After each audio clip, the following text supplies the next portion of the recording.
In a world that never stops moving, we are constantly being told to hustle, strive, and chase after what we want.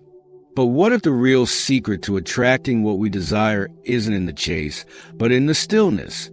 The ancient Stoics understood something that modern society often forgets.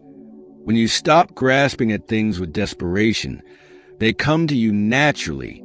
The more frantic your energy, the more life resists you. The calmer you are, the more effortlessly things fall into place. Marcus Aurelius, one of the most powerful men in history, ruled an empire, yet he wrote extensively about stillness. He understood that despite having immense control over the Roman world, real power came from mastering his own mind. "Be like the rock that the waves keep crashing over," he wrote. "It stands unmoved and the raging of the sea falls still around it." That's what stillness does. It turns you into something solid and magnetic. We often think that getting what we want requires relentless effort, but many times, effort rooted in anxiety pushes things further away. The Stoics believed in action, yes, but never in frantic, desperate action. They believed in controlled, deliberate movement, a quiet confidence that doesn't chase but attracts. The paradox of attraction is simple. When you loosen your grip on life, life opens its hands to you. And when you find stillness within, you begin to move in harmony with the universe. If this message resonates with you, take a moment to reflect. Are you chasing life, or are you allowing it to flow? If you're enjoying this journey into Stoic wisdom, don't forget to like this video and subscribe to Stoic Manifestation for more insights on mastering your mind and attracting what truly matters. Now, let's dive deeper into the power of letting go. Have you ever noticed that the more desperately you want something, the harder it seems to reach? The job you crave, the relationship you long for, the success you chase, all seem to slip through your fingers the moment you start grasping too tightly. This isn't coincidence. It's because tension creates resistance. When your mind is restless, filled with anxiety and desperation, you disrupt the natural flow of life. The Stoics understood this long before modern psychology confirmed it. The more you cling to an outcome, the more power you give it over you, and the more suffering you create for yourself. Marcus Aurelius once said, "If you are disturbed by anything external, it is not the thing itself that troubles you, but your judgment about it." This means that it's not the absence of what you want that causes distress. It's your belief that you need it to be happy. The Stoics taught that attachment is the enemy of peace. The tighter you hold on to an expectation, the more suffering you invite when reality doesn't align with it. Take the example of Seneca, the philosopher and statesman. He was one of the wealthiest men in Rome, yet he regularly practiced detachment. He would remind himself that wealth, status, and comfort were fleeting, and that his inner state was the only thing he could truly own. Because of this mindset, when Emperor Nero eventually ordered him to take his own life, he met his fate with complete composure. He had learned to release control, and in doing so, he had already won. So what's the lesson here? When you obsess over an outcome, you create stress, doubt, and resistance. But when you release control and trust the flow of life, you become open to new opportunities, ones that might be even better than what you originally wanted. Most people think that in order to get what they want, they need to desire it with every fiber of their being. They become obsessed, constantly checking their progress, worrying about setbacks and fearing failure. But the Stoics knew that this kind of attachment doesn't bring what you want. It pushes it away. The secret is to want without needing. Hold a vision for your life, but don't become enslaved by it. Work toward your goals, but Remain indifferent to whether or not they happen exactly as you planned. This is what the Stoics practiced: detachment, not indifference. Epictetus put it best. Don't seek for things to happen the way you want them to. Rather, wish that what happens the way it does. Then you will be happy. This philosophy is at the heart of amor fati, the love of fate. The Stoics believe that everything happens for a reason, even the things we don't understand in the moment. Instead of resisting life, they embrace it fully. Zeno, the founder of Stoicism, was once a wealthy merchant, but after a shipwreck destroyed his fortune, he found himself stranded in Athens with nothing. Instead of seeing this as a tragedy, he took it as a sign to pursue philosophy. That moment of loss became the turning point that led him to create Stoicism itself. When you live in alignment with this mindset, something interesting happens. Things begin to flow effortlessly. You stop chasing and start attracting. People, opportunities, and success naturally gravitate toward those who are centered, those who trust in the process. The Stoics understood that real power doesn't come from controlling outcomes, but from controlling yourself. When you master that, life starts working with you, not against you. In a world obsessed with speed and success, stillness feels like a luxury. But to attract what you want, you need to create space for it. The Stoics didn't just talk about detachment, they practiced it daily. They knew that peace wasn't something you stumble upon. It's something you train yourself to cultivate. Here are 3 powerful Stoic techniques to help you unwind, detach, and find clarity. Number 1. Negative visualization.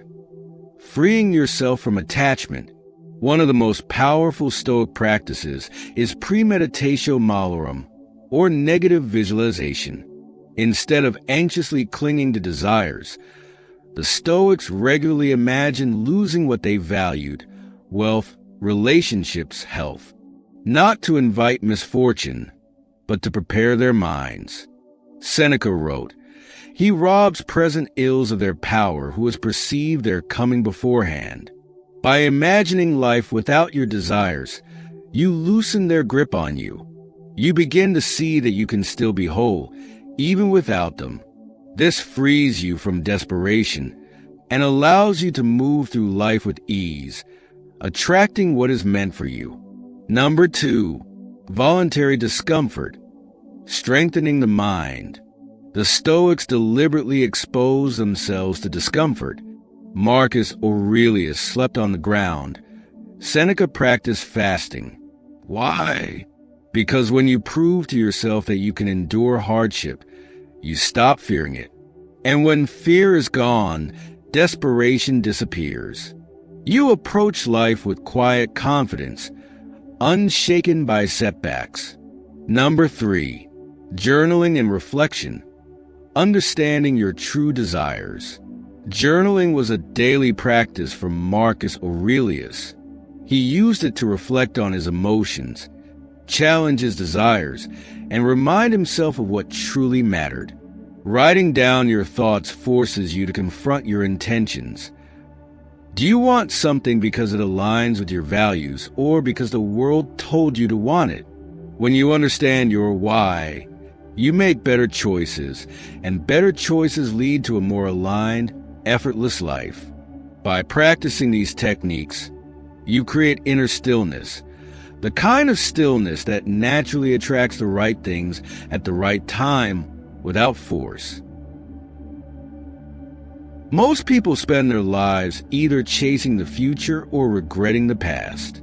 They tell themselves, "I'll be happy when I get that promotion, when I find the right person, when I have more money." But this mindset keeps them stuck in a cycle of longing, always wanting, never arriving. The Stoics understood that the more you live in the future, the more resistance you create.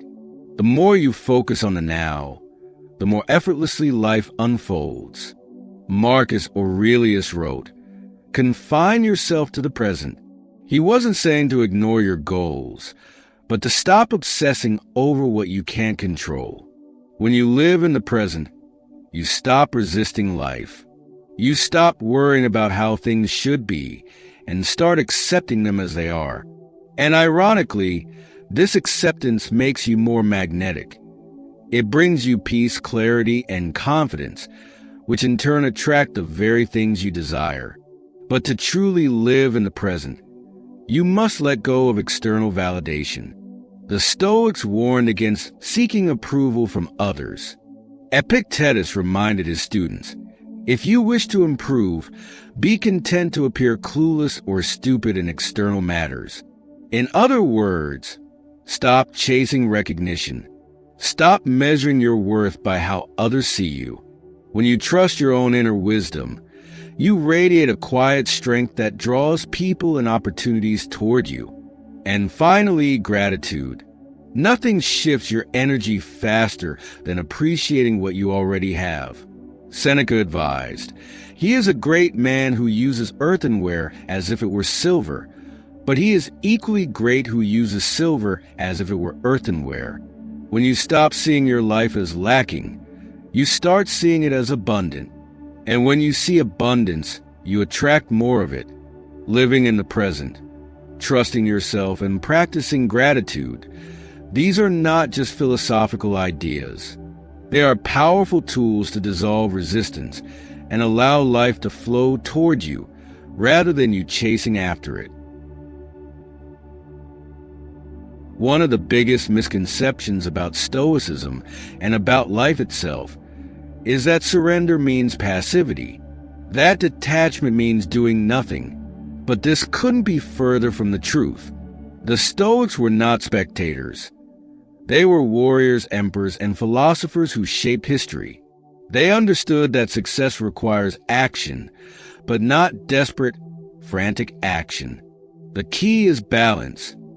Effort without force, movement without struggle.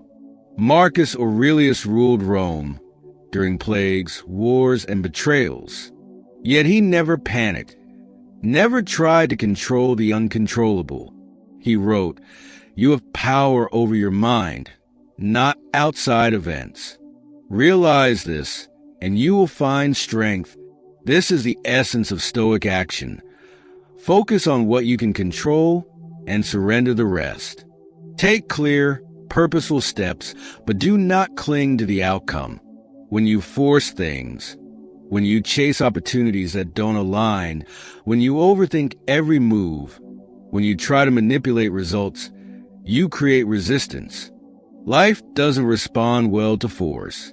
But when your actions align with your values, when you move with integrity and let the results unfold naturally, the right things begin to flow toward you.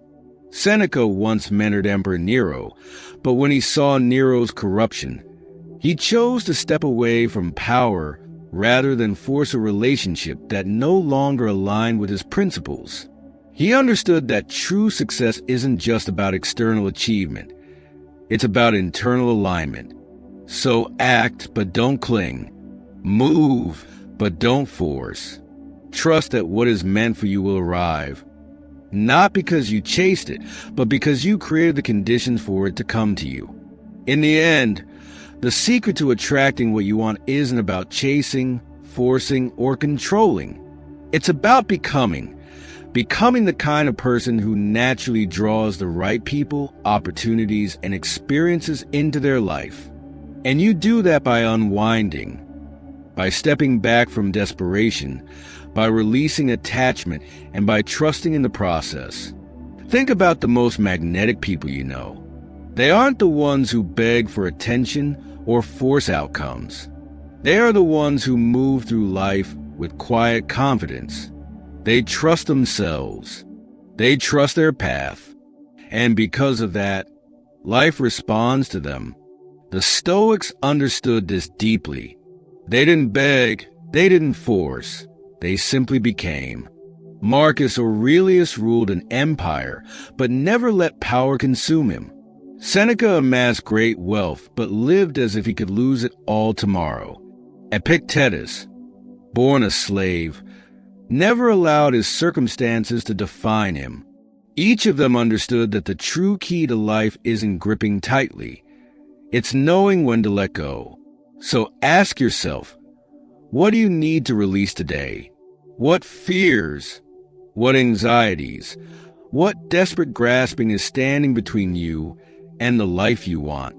When you stop chasing, when you unwind and align yourself with your highest values, life starts to unfold in ways you never expected. Detach, trust, act with purpose, and watch as the things meant for you find their way into your life, not through force, but through flow.